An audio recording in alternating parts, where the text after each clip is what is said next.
Welcome to Ethics 201 Lecture 8. This is the first part of the lecture in which we're going to look at the first couple of objectives and also do an introduction to the module. All the resources needed for the module have been posted onto the Moodle website. That includes, in addition to the shorter supporting video cases that I've included to illustrate each of the theoretical and legal and practical points that I'm raising, a longer video from Q&A, the ABC program Q&A, which deals with wages, theft and celebrity chefs. You will find that quite useful as a background of the broader context of the issues that you're dealing with as you prepare your group assignment. So I've included a proportion of the time for this lecture for you to watch that video in addition to the other videos that provide you specific case examples, illustrative cases, and some discussion of the law related to business ethics, CSR, and human talent. And as you can hear, my voice is on the way out, so we'll see how well we get through the next little while. Again, the sources of these slides are adapted from the textbook, and there are other sources as indicated. So what are our objectives for today?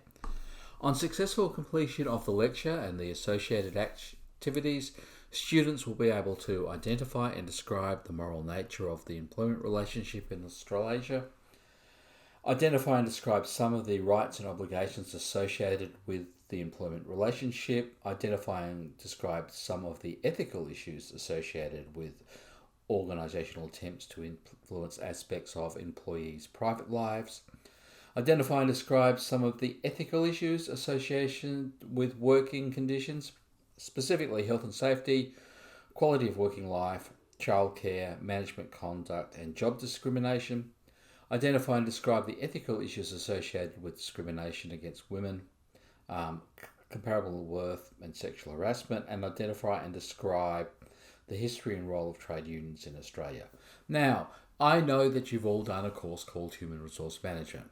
And in that course called Human Resource Management, you would have spent 13 weeks discussing issues related to these areas. So you should have a fairly good idea of some of these legal and moral and practical aspects related to human resource management in Australia. We're going to look at the same issues from an ethical perspective, but we're focusing just on 1 week of the relationship between ethics, corporate social responsibility, and human talent. So we're not trying to replicate and extend everything that you've covered in your previous program. What we're trying to do is purely focus on these things as they are outlined here. So, one more thing to mention before we get started. You need to ensure as you work through these questions that you really do look at the videos in between. The videos that provide you supporting and information cases. Remember that in the final exam, we have questions that ask you to identify and use examples of to describe and explain a particular theoretical or real-world business situation. Right, so objective 1, identify and describe the moral nature of the employment relationship in Australasia. Over the next few weeks, we're going to be looking inside the organisation and looking at the ethics of the organisation of work. And to do that, we're going to be looking at that from a number of different perspectives. And those perspectives fit within our broader conception of ethics, business corporate social responsibility, business ethics, business corporate social responsibility, and its relationships to stakeholders. So in this week, we're going to be looking at employees as the stakeholder. We're also going to be looking at it from an organisational perspective and a managerial perspective in later weeks.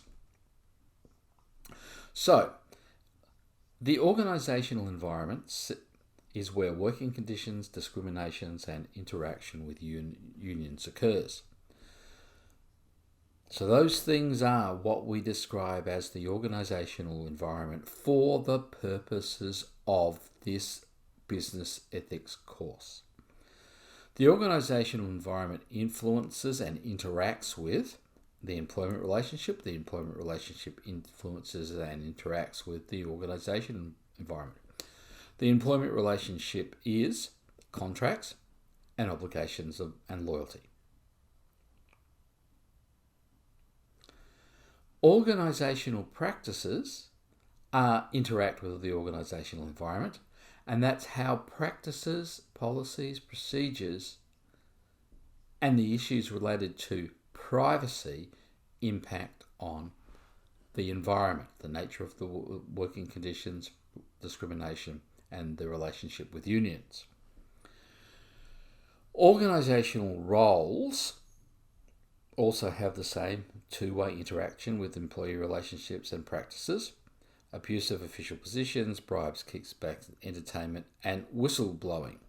This week we are predominantly focusing on the employment relationship and organisational practices and their relationship with working conditions, discrimination, and unions. Now, I know that when I put the slides up on the unit website, I actually could have grouped Objective 1 and Objective 2 together, but I didn't. I kept them as separate objectives. Objective 2 and Objective 1 are pretty closely interrelated. In Objective 2, we're going to identify and describe some of the rights and obligations associated with the employment relationship. In Objective 1, of course, we talked about some of the issues related to the moral relationship of employment in Australia. So the employment relationship in a country like Australia is based on English common law that has been transferred into the Australian common law system and the contract of employment.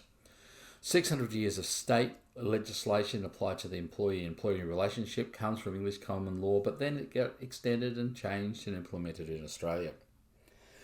There's an implied relationship between the employee and the employer, that there is a relationship of loyalty, that the employee is obedient, and that the employee diligently pursues the employer's interests. More modern perspectives feel that this is in fact a mutual relationship rather than it being a one-way relationship of loyalty and diligence by the employee to the employer, and there's a mutual relationship that exists between the employer and the employee, and also that obedience is tempered by social norms, ethical norms, corporate social responsibility norms, and the legal framework, and possibly a range of professional ethics as well. We're obliged to perform specific tasks in return for remuneration. Our rights can be curtailed in the workplace because our rights are linked to aspects of that workplace. Outside the workplace, we have privacy, we have freedom of association, we have free speech, we have freedom of movement, and we have due process. However, some of these things are tempered by the employment relationship. Some of these things are preserved in statutes, in the law, and some of them are tempered by the law.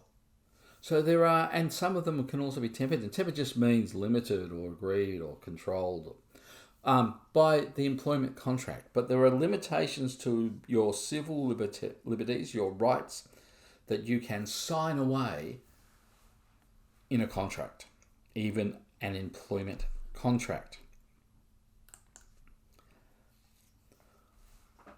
So let's look at some of these broader specific rights. The first one of which, the broader specific obligations. The law of agency theory, states that employees have an obligation to act loyally and in good faith and to carry out lawful instructions of the employer.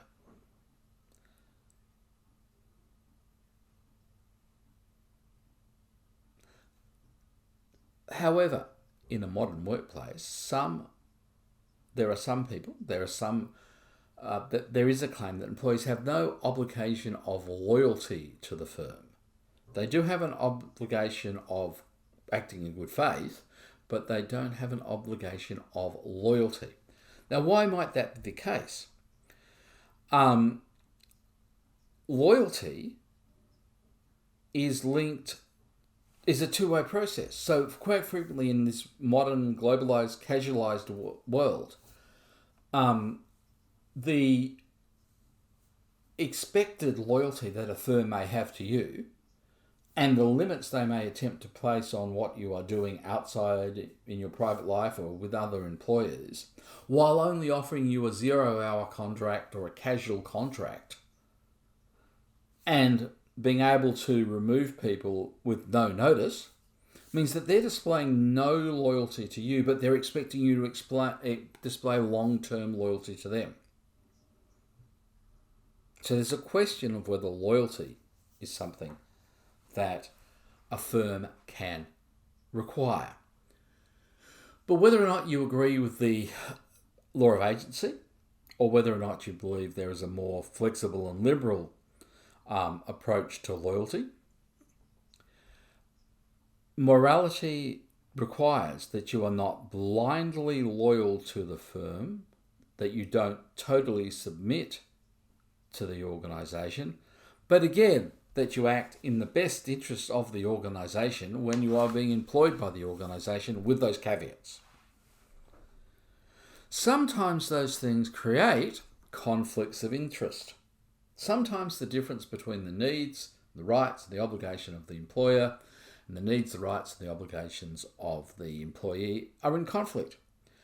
Conflict of interest arises when employees at any level have personal interests that are substantial enough to interfere with their job duties. In the implicit work contract, it's an assumption that employees do not sacrifice the interests of the organisation for personal gain. But again, you end up in a grey area. In firms that are largely casualised, you will see contracts that say, well, if you're working for firm X, doing it's a retail associate in a firm, or a salesperson in a firm, and they're giving you 2 days a week work, and you're working in another firm 2 days a week, both will claim that they have control over your whole, and you can't do that. Well, whether or not that's enforceable, or whether that's moral, is a question that can be explored. But the other form of conflict of interest is when you're putting your own personal benefits ahead, or there's the perception that you could be putting your own personal benefits ahead of the role you have, the interests of the employer. Sorry for the cough.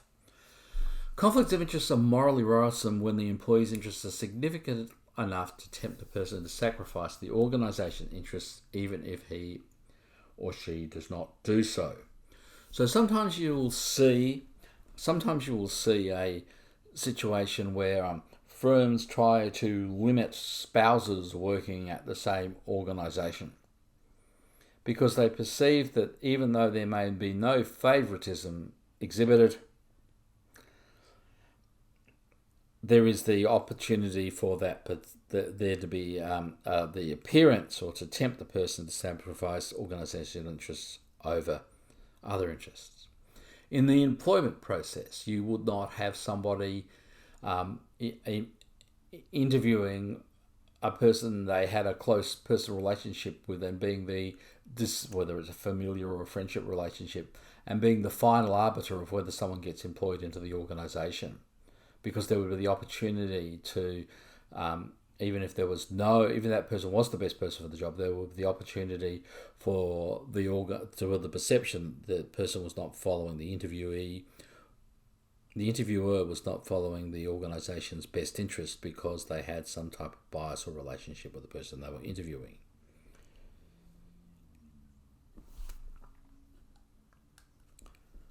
Financial investments are another area where there could be conflicts of interest. You need to fully disclose them. Firms need to have a detailed policy about what financial investments are and what to do if a conflict of interest arises. And some of those, and in addition to those sort of formal disclosed areas, we have another set of areas that firms are concerned about, and that's bribery and corruption. Less than half of the Australian companies actually have a written policy about bribery. 90% of European, 80% of US companies have a written policy about bribery. Moral decisions in a firm should take into account any legal obligations to the employer, to your co-workers, to your family, and to your society. Any important ideals about how our actions would support or undermine our professional position or the firm, excellence, integrity, and loyalty. For example, you see that second one frequently in cases related to accountants and auditors as whistleblowers, and also the effects and consequences of different options upon us. So quite often when we look at CSR in business from this perspective, and look at CSR in business as it relates to human talent, we're looking at it as using consequentialist models, but sometimes we're looking at it from other models. But there is a legal framework in which we are dealing with these issues. Then there's what organisations actually do to extend or support that legal framework. Okay, that's the introduction and objective 1 and 2. So the end of part 1 of the lecture. Yes, so where are we up to? Yes, end of part 1. Part 2 deals with objective 3, which is about the ethical issues associated with the employer's attempt to limit or interact in the private life of the individual. And part 2 will also include some of the ethical issues associated with working conditions such as health and safety, quality of working life, childcare, management conduct, and job discrimination, which is our 4th objective. Couple of case videos for you to watch as well.